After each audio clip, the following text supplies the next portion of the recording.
آن حضرت صلی اللہ علیہ وآلہ وسلم فرماتے تھے، جب دو مسلمان اپنی اپنی تلواریں لے کر بھڑ جائیں تو قاتل اور مقتول دونوں دوزخی ہیں۔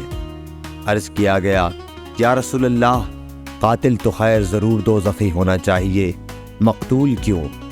فرمایا، وہ بھی اپنے ساتھی کو مار ڈالنے کی حرص رکھتا تھا، موقع پاتا تو وہ اسے ضرور قتل کر دیتا، دل کے عزم صمیم پر وہ دوزخی ہوا۔ صحیح بخاری حدیث نمبر 30۔ ابو ذر ایک جوڑا پہنے ہوئے تھے اور ان کا غلام بھی جوڑا پہنے ہوئے تھا۔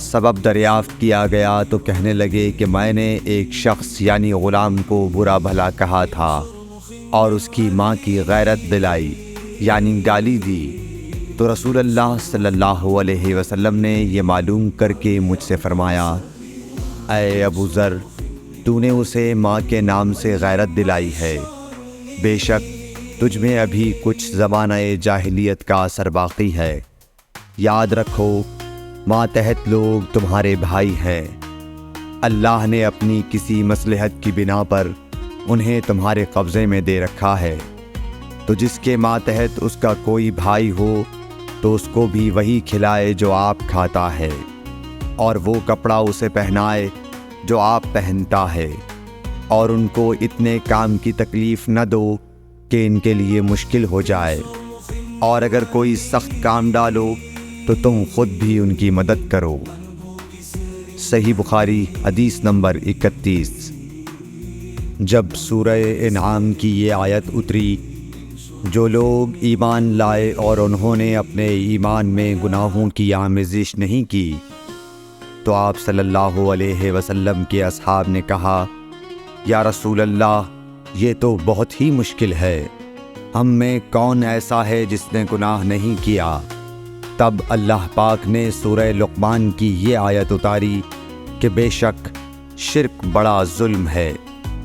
صحیح بخاری حدیث نمبر 32۔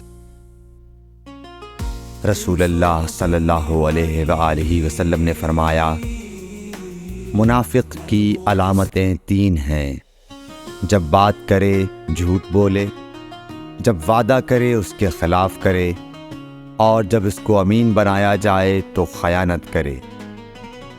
صحیح بخاری حدیث نمبر 33۔ رسول اللہ صلی اللہ علیہ وسلم نے فرمایا کہ 4 عادتیں جس کسی میں ہوں تو وہ خالص منافق ہے، اور جس کسی میں ان 4 میں سے ایک عادت ہو تو وہ بھی نفاق ہی ہے جب تک اسے نہ چھوڑ دے۔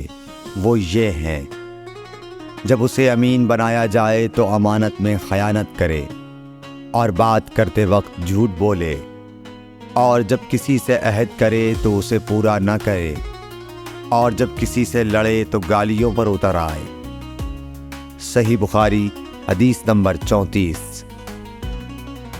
رسول اللہ صلی اللہ علیہ وسلم نے فرمایا، جو شخص شب قدر ایمان کے ساتھ محض ثواب آخرت کے لیے ذکر و عبادت میں گزارے، اس کے گزشتہ گناہ بخش دیے جاتے ہیں۔ صحیح بخاری حدیث نمبر 35۔